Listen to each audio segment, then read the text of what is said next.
How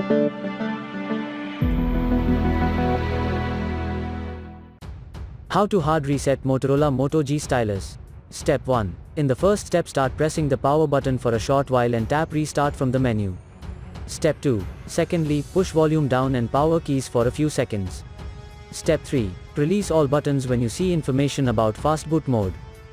For further detailed guide, please check the link in the description. There you will find further steps on how to hard reset your smartphone.